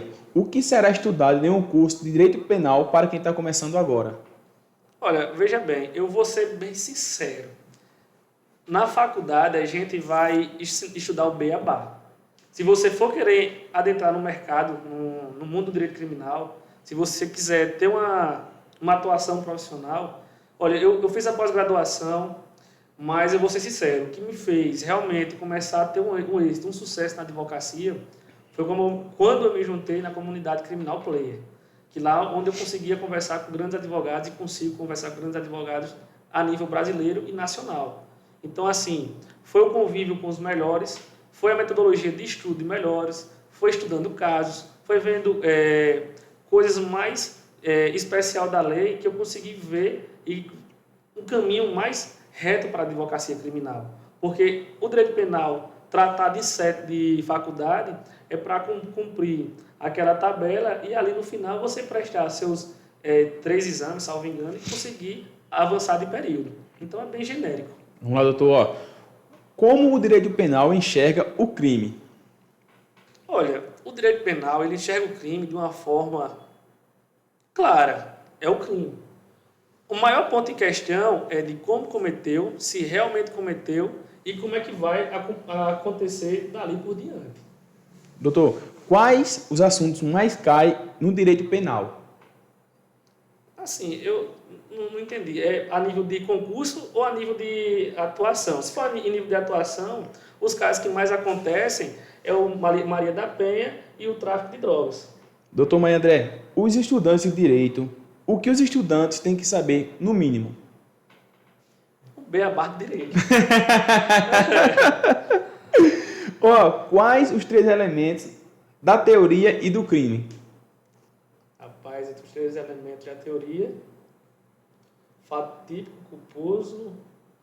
Agora você me pegou, bicho, a cabeça cheia de coisa. Eu não entendi realmente o que foi que ele perguntou, entendeu? Qual a diferença entre o direito, qual a diferença do direito penal e o direito criminal? Não, a mesma coisa. Na verdade, direito penal e processo... Quase uma prova oral, né? Um questionário aí. Tá tudo aqui assim, certinho. É porque o direito penal ele é conhecido popularmente como direito criminal. Só que assim, é a mesma coisa, entendeu? Acredito que apenas muda o sinônimo, né? São sinônimos. Doutor Mãe André, agora vamos olhar aqui os traíra no chat do YouTube. Ó, tá aqui, Luiz Cordeiro. Maí, quero você na academia. Aí o Antônio Nogueira colocou aqui, ó, bora Menzinho. Menzinho. Aqui, Luiz Cordeiro, podemos apresentar o RDcast por falta de beleza? Rapaz, você é traíra. Eu sou bonito, velho. Doutor Mãe André, agora vamos lá. Durante o dia, terno e gravata. E à noite, Juliette, doutor. Veja bem, a questão da Juliette é por causa que existe foi um jeito de tirar onda, porque muitas pessoas veem a advocacia criminal como uma advocacia que seria inclusive a gente é até criminalizado por muitas pessoas, como se é uma advocacia de defender bandido.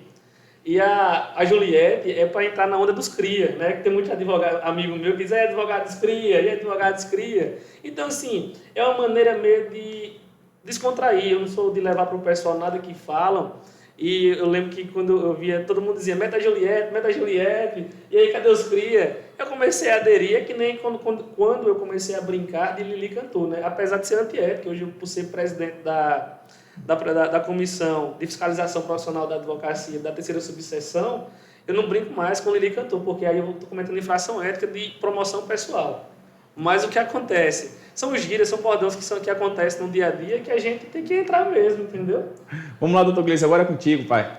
Toma aí, assim, como você vê, por exemplo, a questão a lei de crimes hediondos, por exemplo, ela saiu do parlamento prevendo em sua literalidade, a lei que, diga-se de passagem, é de 94, o regime inicial obrigatoriamente fechado, o regime integralmente fechado para aqueles determinados crimes, né? A lei ela prevê um rol de crimes que merecem uma reprovabilidade maior e, nesse sentido, ao longo dos anos, essa lei ela foi sendo atenuada pelos tribunais superiores. sob a justificativa de que violaria a individualização da pena, enfim.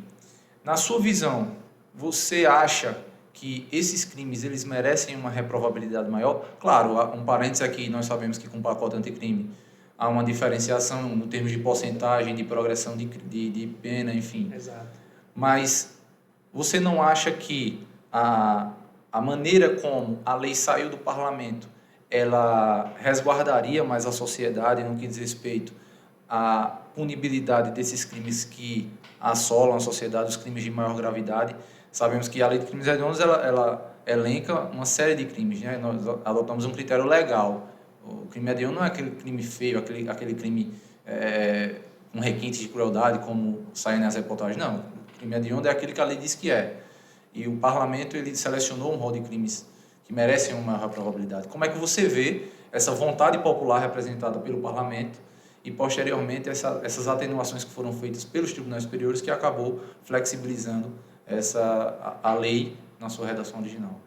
Olha, eu acho que foi uma redação falha e totalmente desproporcional, inclusive para a individualização da pena. Porque, um exemplo, estamos aqui, nessa sala temos 4 pessoas. O código é claro, a gente tem que pagar pelo que fizemos. Então, se aqui a gente vai cometer um crime caracterizado como hediondo, só que o que acontece, quem fez foi o Ed, eu estou aqui ao lado dele, e eu vou ser culpado por estar tendo aqui, e vou ser condenado pelo crime de omissão, porque eu não estou fazendo nada para impedir, mas nesse momento eu não posso impedir. Eu devo responder por um crime hediondo, tendo um tratamento totalmente desproporcional pela minha conduta, pela minha atuação, devido a algo que alguém praticou. Porque o que acontece? Infelizmente, é como a gente já comentou aqui no início. No meu ponto de vista, o que mais prejudica a própria lei, a própria atuação do jurisdicionário brasileiro é a aplicação, a morosidade e ser genérico. Então, o que acontece? Eu repudio totalmente esta lei, sendo que, claro, no crime que é de tortura, eu aprovo para realmente aquela pessoa que cometeu, na linha de cometimento. Agora sim, mais um exemplo, só que a gente está aqui em um grupo de pessoas, eu não posso responder pelo que você vale. E muitas vezes os tribunais começaram a entender de forma contrária, porque tem pessoas que era forçado a estar naquela situação da caracterização do crime hediondo. Então, assim, começaram a fazer as atenuações. Então, o que acontece? Hoje, as brechas que abriram para que aquele primeiro regime não seja fechado foi devido às situações e às circunstâncias de cada um responder na sua proporcionalidade. Então, eu reprovo a lei porque ela não deixa claro essa questão de desassociação e de diferenciação de pena de acordo com o cometimento de cada pessoa para a atitude que a pessoa tem naquele fato. Reformulando a pergunta para deixar um pouco mais claro. Uma vez o réu, ele, naquele caso, foi condenado por um crime hediondo. Sim. Segundo a redação original da lei, foi condenado, ponto. Só aquele cara foi condenado. Segundo a redação da lei, ele deveria cumprir a pena abstratamente prevista, integralmente fechada. Esse é o ponto. E as atenuações foram no seguinte sentido: não, deve haver progressão. Inicialmente era 1/6, depois passou para 2/5 se primário, 3/5 se reincidente, enfim. E hoje tem os percentuais previstos pelo pacote anticrime. Então, a minha pergunta é: a vontade do povo representada pelo parlamento, ela estipulou que aqueles crimes hediondos, uma vez sendo condenado, sem entrar nessas particularidades de omissão, quem não tem culpa, quem não tem culpa, não. Ah, eu entendi.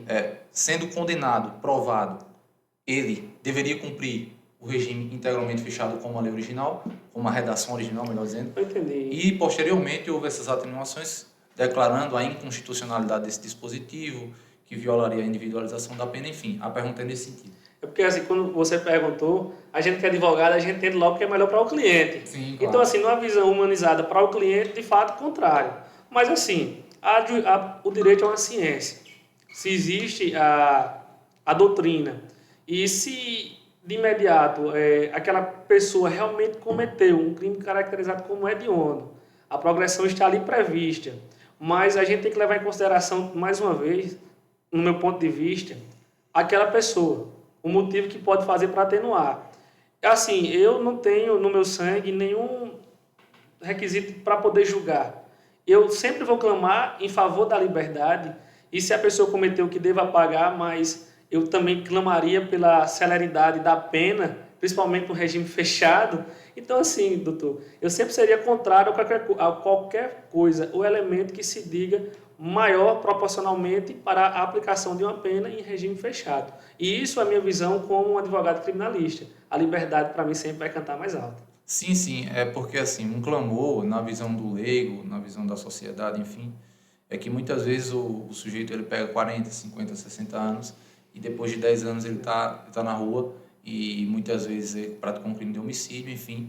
Então, assim, se essa proporcionalidade ela é realmente vista nos dias de hoje, se é proporcional, por exemplo, que um sujeito que cometeu um homicídio, ele depois de 10 anos, sei lá, 15 anos, enfim, hipoteticamente falando, claro, ele esteja de volta à sociedade. Então, é uma coisa que, e aqui eu não estou nem externalizando uma opinião pessoal, é justamente um clamor social de que as nossas Justiça, leis, né? de que as nossas leis, muitas vezes elas demonstram uma certa ineficácia para a concretização do conceito de justiça, porque e aqui eu comungo dessa mesma opinião. Não é razoável que um sujeito que de repente cometeu um crime hediondo, um homicídio doloso contra a vida, enfim, ele depois de 10, 15 anos esteja de volta ao convívio social, enquanto que aquela família enlutada, ela se depara com o sujeito de volta à sociedade, enfim, de cabeça erguida e que não deve mais nada para a justiça, né, no jargão popular. Então, a minha pergunta foi nesse sentido. Se determinados crimes eles não mereciam uma reprovabilidade maior e que o sujeito que pegou 30 anos, ele cumprisse os 30 anos, pegou 40 anos, cumprisse os 40 anos, é nesse sentido, de cumprir o regime integralmente fechado ou não. Claro que não para todos os crimes, mas naqueles crimes que mereçam uma maior reprovabilidade, uma maior proporcionalidade. Porque a proporcionalidade é isso. Proporcionalidade é você conferir uma maior reprovabilidade naquelas condutas que merecem uma reprovabilidade maior. E institutos despenalizadores, por exemplo, a NPP, transações penais, SUSI processual, para aqueles delitos que merecem uma reprovabilidade menor, porque aí são institutos, inclusive com inspiração do direito norte-americano, essa justiça negociada, que muitas vezes não chega nem ao processo, porque é um crime de menor potencial ofensivo, uma contravenção penal, enfim. Mas a minha pergunta é justamente nesse sentido: se há uma proporcionalidade, do mesmo jeito que, quando é um crime de menor potencial ofensivo, não merece mover todo o aparato estatal para buscar uma pena, que muitas vezes não vai cumprir a finalidade pelo qual foi estipulada. Mas se por outro lado, é o verso e o inverso da moeda, por outro lado, aqueles crimes de maior gravidade não merecia um cumprimento de uma pena integral, é nesse sentido que é a minha indagação, na verdade. Agora eu entendi. E assim, doutor, de fato, a gente, quando visualiza um crime de homicídio, às vezes aquela pessoa que estuprou, matou, vou falar assim, uma criança, vou levantar um caso. De fato, uma pessoa dessa, ela, em linhas humanizadas de quem olha, diz que esse cara deveria morrer na prisão. Inclusive, a justiça norte-americana tem a prisão de pena de morte. Então, o que acontece? Será que no Brasil essas penas, não vou falar aqui da pena de morte, mas falar das penas que realmente deveriam ser cumpridas de uma maior proporcionalidade, não deveriam existir? Mas o que acontece, doutor? No Brasil, tudo vira genérico. E numa visão de vista de advogado criminal, se eu defendo que realmente uma pessoa deve pagar, e um caba desse não deveria sair mais nunca da delegacia de um presídio, ao contraponto eu vou abrir margem que exista discussões daquela pessoa que matou por um motivo justo, também pague, porque assim, a lei é falha. Então, quando a gente começa a desproporcionalizar qualquer tipo de acontecimento, e principalmente de comoção social, que seria um crime realmente que aconteceu, um crime totalmente hediondo, uma situação totalmente dramática, eu, como criminalista, eu dou margem para que o Ministério Público, os magistrados, vejam sempre as coisas como iguais, porque, infelizmente, vocês sabem, o sistema judiciário do brasileiro, por mais que não seja como o LOL, a gente está se baseando em costumes e atitudes e ações. Ali chega aquela denúncia genérica, de fato, eu queria muito que uma pessoa dessa pagasse com todo jeito pior. Eu mesmo não defendo um estuprador de criança, que, no caso, tem a lei própria. Eu não vou defender uma pessoa que esquartejou uma pessoa. Eu tenho meus princípios éticos, mas de um ponto de vista criminalista, eu não posso jamais defender qualquer coisa que seja contrária à minha conduta profissional. Esses casos em si eu não pego. Mas assim, eu também não vou aqui abrir mais para dizer que eu vou agir contra ou falar totalmente desproporcional ao dia a dia da advocacia. Entendeu? Então, assim, o meu ponto de vista está sendo totalmente reto e técnico com base em atuações profissionais. Mas, de fato, a reprobabilidade da situação, as circunstâncias das situações, e claramente eu não defenderia uma pessoa dessa, abre margem, e eu queria sim que ela pagasse proporcionalmente com base no que a doutrina diz. Mas, de um amplo geral, para não, como a gente não está tratando de caso em si e apenas de uma opinião, eu mantenho minha opinião como advogado. Tranquilo. Doutor Maedé, o pessoal está assistindo a gente de casa aí, tá mandando um abraço para você, aqui para o doutor Gleide também. Doutor Maí, você está falando, dando uma hipótese aí que um estuprador, um cara que esquartejou ali, você não defenderia? Não defenderia. Mas por conta dos seus princípios e valores, doutor, você não defenderia? É porque assim, olha só como é a advocacia criminal. Do nada a gente toca o telefone, a gente acorda, como aconteceu uma vez, um cliente me liga às 5h30 da manhã, 5h30 da manhã, o cabo já acorda zoado, porque todo dia eu durmo tarde. O cliente liga, era um irmão do suposto infrator e disse: fulano acabou de dar uma facãozada na cabeça da esposa. Ninguém sabe se ela morreu ou está viva. Na minha comoção profissional, eu vou pensar, não, cabe defesa, cabe isso, cabe aquilo. Na minha comoção pessoal, como pessoa, será que esse cara merece defesa? Merece a minha defesa? O tanto que eu estudei, o tanto que eu me empenho? Será que esse cara merece meu patrocínio? Porque eu não advogo por dinheiro. Eu já defendi um senhor de idade, 73 anos de idade, que estava sendo acusado de estupro quando ele não cometeu. Estupro de vulnerável, estupro de menor. Eu já defendi porque quando eu sentei olho a olho com ele, tete a tete, eu vi naqueles olhos de um senhor chorando que se acabava e eu não cometi. A gente estava indo para a oitiva de delegacia, se a delegacia já ia seguir o processo. E o que acontece? A minha visão moral, a minha visão reta me dá brecha. No meu ser pessoal, eu não defenderia uma pessoa que realmente cometeu um estupro de vulnerável, de criança, de menor. Eu não patrocinaria a causa de uma pessoa que esquartejou, qualquer tipo de tortura com uma pessoa. É a minha visão moral, é a minha visão ética, é a minha visão para a sociedade. Eu vou defender pessoas que eu vejo que tem limite para uma conduta processual técnica de atenuar uma pena, de diminuir uma pena. Se ele for sincero, chegou aqui, aconteceu o crime, foi nessas circunstâncias, eu defendo. Hoje em dia, a minha maior atuação, acho que a maior número dos meus processos é de organizações criminosas. E o que acontece? Muitas vezes a denúncia contra organizações criminosas parte de denúncias de inquéritos totalmente forjados, pessoas que pagam por pena que nunca cometeram. Eu tenho clientes que eles são denunciados por tráfico de droga e de armas, né? Porque conversou com uma pessoa pelo telefone que seria um traficante. Então, assim, eu sento com ele, vejo que realmente ele não cometeu, eu defendo. Uma pessoa que está sendo acusada de um homicídio, mas ele matou alguém para defender um seu, ou numa circunstância que totalmente a legítima defesa se excedeu e ele matou, mas matou para se defender. Então, assim, eu tenho uma linha também moral minha de defesa. Eu não vou defender qualquer pessoa, até porque nem todo mundo vai ser compatível com o meu nível técnico. Eu não vou querer qualquer uma, mas isso é por uma questão ética. É interessante isso e me causou uma certa curiosidade porque em determinado momento da conversa surgiu aquele bordão que merece ser rechaçado de que advogado criminalista defende bandido. Não, advogado criminalista defende direitos. Isso, exato. Então, na sua perspectiva, agora que você revelou que não defende todo e qualquer acusado, então, como funciona na sua cabeça? Alguns merecem a sua defesa, outros não merecem a sua defesa. Claro que você deixou claro que é uma questão moral, mas partindo dessa premissa que advogado não defende bandido, advogado defende direito. Nesse sentido, aqueles que cometeram aqueles crimes mais repugnantes, vamos dizer assim, aos olhos da sociedade, eles também não mereciam a defesa de seus direitos. Eu estou falando aqui, não, é desprovido de opinião. É mais uma pergunta que eu acredito que seja uma dúvida aí dos telespectadores. Como compatibilizar essa premissa de que advogados criminalistas defendem direitos e não bandidos, entre aspas, numa linguagem chula, como compatibilizar esse entendimento com esse segundo entendimento do doutor que faz essa, não é bem uma acepção de clientes, mas uma prévia seleção a depender da natureza do crime cometido eventualmente por aquele determinado sujeito. É uma linha ética. E assim, eu não sou o único advogado que existe no Brasil e tampouco muitas pessoas às vezes não procuram advogado para o patrocínio da causa, vai para a defensoria. Essas pessoas merecem sim uma defesa.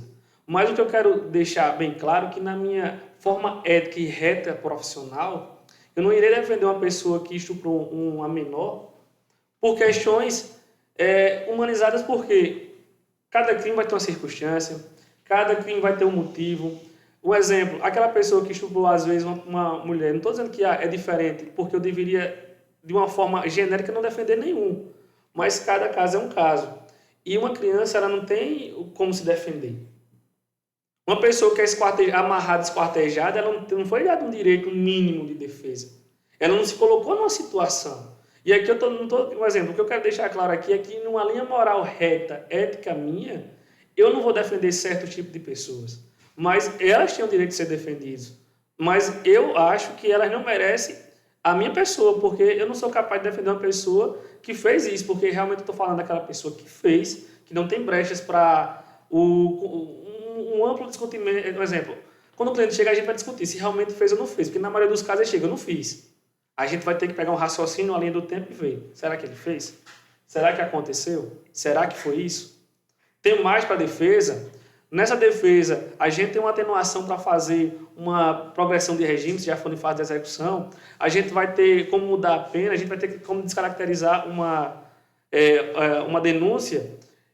Claramente, a gente tem que pegar esses elementos. E sobre o cliente, eu vou realmente repudiar essas pessoas que têm uma conduta moral que, nos meus princípios, é antiético. E não dá nem direito a uma defesa. Você pega uma criança, pô. Então, assim, de forma pessoal minha, eu não defendo essas pessoas por uma atitude moral ética. Mas eu acho que elas merecem a defesa, mas que procure outros patrocinadores. Sim, claro. Doutor Mendé. Doutor Mendé, a gente fala de estupro vulnerável, né, Gleice? É algo que hoje está funcionando bem comum na sociedade, né, cara? Infelizmente. Muitos casos e casos e casos.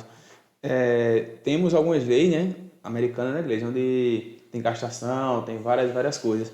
Você concordaria que essas leis fossem implantadas no Brasil, mas já que você falou também anteriormente que no Brasil as leis são falhas. Como seria isso para os cidadãos brasileiros, cara? Então, eu não sou a favor no Brasil, porque o Brasil ele pune de uma maneira muito genérica. Então, no momento que um dos principais atitudes da pena é a ressocialização daquela pessoa. Ela tem que ser preparada para reenquadrar os quadros da sociedade.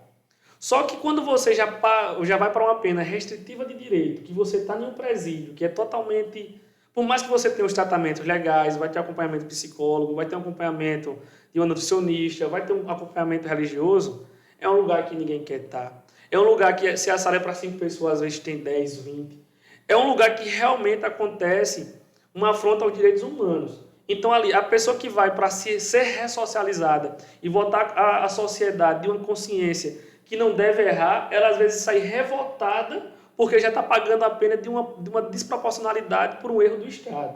Então, se eu pego uma pessoa que supostamente é acusada de um estupro, aí eu vejo que ela tem mais de defesa. Então, essa pessoa que eu vejo que tem mais de defesa que realmente não cometeu, eu vou defender. Mas o que acontece? Ele dança e vai pagar a pena, e a pena é de castração. Se depois a gente conseguir provar que foi um erro processual e aquela pena não deveria existir, eu vou reconstruir aquele órgão da pessoa? Se eu vou colocar a pena de morte, eu vou renascer aquela pessoa por uma falha do Estado? E o direito americano, o direito brasileiro, o direito mundial, ele cansa de errar. Cansa de errar por causa de uma brecha processual que às vezes não foi rebatida, por uma atuação genérica, porque no procedimento tem que ser assim, assim, assim. Então, assim, eu sou contra, realmente, porque o sistema é falho. Se fosse comprovado 100% que realmente o processo é reto, não erra, em situações específicas, eu poderia ser, claro, totalmente a favor. Mas na linha processual e a liturgia que nós vivemos, eu sou totalmente contra, porque a pena ela é totalmente, não é muitas das vezes cometida como deveria ser, e o maior objetivo da pena, que é a ressocialização, eu vejo, do meu ponto de vista de advogado, que ele, em vez de ressocializar, em muitos dos casos, ele traumatiza a pessoa que está lá. Então, assim, uma pessoa que está com a mente fraca, quando sai, para tudo é possível. Doutor Gleice Lopes, você como cidadão brasileiro, não como produto de justiça, o que você acharia dessa lei implantada no país? Eu acredito que é uma lei inconstitucional, seria uma lei que não é compatível com o ordenamento jurídico brasileiro. Eu acho que a discussão ela não passa nem por esse âmbito, que é algo flagrantemente inconstitucional. Eu acho que essa lei ela não teria como subsistir no ordenamento jurídico pátrio. Enquanto cidadão, e uma reivindicação que eu constato na sociedade é justamente o não cumprimento da pena integral para determinados crimes que merecem uma reprovabilidade social maior. É difícil chegar para um leigo e você afirmar que aquela pessoa matou, muitas vezes confessou o assassinato e depois de 10, 15 anos está de volta ao convívio social. As pessoas elas simplesmente não entendem. E é difícil de entender, até para quem é operador do direito. E aí entra aquela questão entre moral e direito. Porque muitas pessoas, mas ele pagou o que ele devia, enfim, merece voltar para a sociedade. Sim, mas até que ponto a gente não pode reivindicar mudanças legislativas para que haja uma maior efetividade nessa punição? Para que haja... Por quê, Ed? Nesse sentido, a pena, ela cumpre também... Feuerbach falava sobre o direito penal do medo. Ela cumpre uma finalidade dissuasória. A partir do momento que fulano cometeu um crime e ele pegou 30 anos e ele vai cumprir os 30 anos, aquelas outras pessoas que pensam em cometer crime daquela natureza, ela vai pensar duas vezes. Se eu cometer, eu vou pegar 30 anos e vou cumprir os 30 anos. Mas, muitas vezes, nós vemos que alguns institutos, e eu não estou afirmando que eu sou contra nenhum instituto, eu estou expondo uma visão, uma constatação da sociedade, que muitas reivindicações a gente vê nas redes sociais, a gente troca ideia com pessoas que, inclusive, não são do direito, e fica difícil você explicar essa situação para as pessoas. Como é que pode uma pessoa, réu confesso, cometeu um homicídio, cometeu, de repente, um crime sexual, e, de repente, depois 5, 10, 15 anos, está de volta ao convívio. Então, eu acho uma afirmação muito simplista você falar, a lei é assim. Então, é como se fosse uma verdade absoluta e não comportasse discussão. E comporta discussão, porque a sociedade, no fim das contas, é a sociedade quem sofre com essa situação. Porque muitas vezes há um retorno de delinquência, há um estímulo a novos comportamentos ilícitos e a sociedade acaba ficando à mercê dessas determinadas situações. É isso aí, pessoal. Vamos chegar aqui ao fim do nosso Edcast de hoje, com a presença do Dr. Maí e André. Dr. Maí, sinta-se abraçado, volte umas vezes, para que a gente possa levar esse conhecimento, né, doutor, para a sociedade, sim, né? Sim, bate-papo muito produtivo. Queria agradecer ao Dr. Maí pela oportunidade aqui da gente trocar essa ideia. Foi um bate-papo muito produtivo, acredito, não só para a gente, mas para os telespectadores. E uma última pergunta, Maí. O que você sugeriria? Porque, assim, no interior, nós temos uma falácia recorrente de que existem muitos advogados no mercado. Então, de repente, aquele advogado que está iniciando e que tem o sonho de montar o próprio escritório, você obteve êxito nessa empreitada, você foi à luta, você se lançou, foi destemido e hoje você tem o seu próprio escritório. Então, de repente, aquele cara que quer iniciar a carreira profissional, você acha que ele deve iniciar montando o próprio escritório, ele deve ter uma experiência pretérita como você teve, já que você foi estagiário daquele primeiro escritório, naquela, entre aspas, sociedade que você fez. E assim, pegando o gancho, uma segunda pergunta. Você acha que esse advogado ele deve atuar em uma só área ou ele deve ser, entre aspas, aquele clínico geral, aquele advogado que no interior ele acaba pegando todas as causas? Como é que você vê essa situação? Luiz, eu acho que essa é uma das perguntas mais importantes, porque hoje, de acordo com a nova advocacia, muitas pessoas me procuram para fazer essa indagação. E o que acontece? O que é que eu recomendo para o novo advogado, aquela pessoa que quer entrar no mercado? Primeiro, tira a vaidade que muitos advogados têm. Porque a vaidade, ela leva a pessoa à ruína. O ego, aquela pessoa que acha que é bom. Primeiro passo, tem os pés no chão. Vai montar o primeiro escritório, faça um estudo.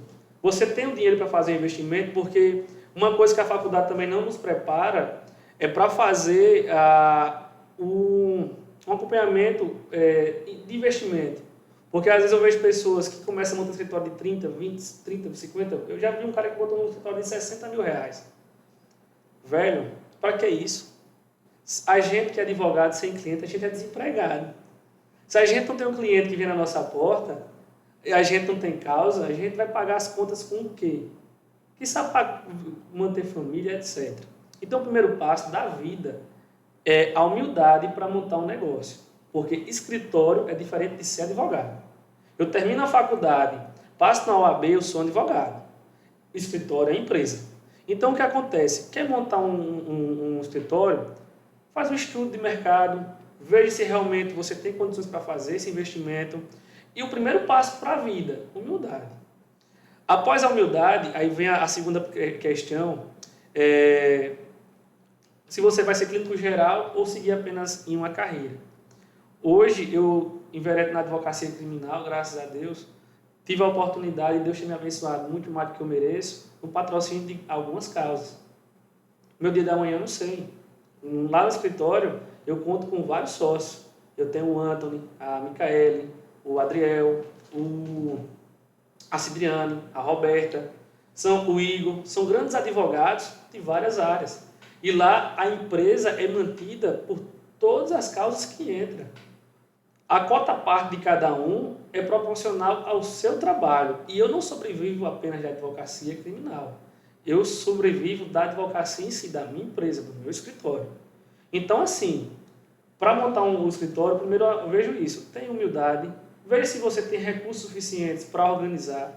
Empresa, você tenta se planejar no mínimo em 6 meses. Eu tenho condição de manter essa empresa em 6 meses, porque quando a gente assume um patrocínio de uma causa, no início tem cliente que não vai querer pagar a gente de cara 20, 30, 50, 100 mil, 200 mil em uma só ação. Até a gente chegar a esse nível, a gente tem que ter já uma certa experiência e resultados, porque hoje eu posso ver o resultado de qualquer advogado.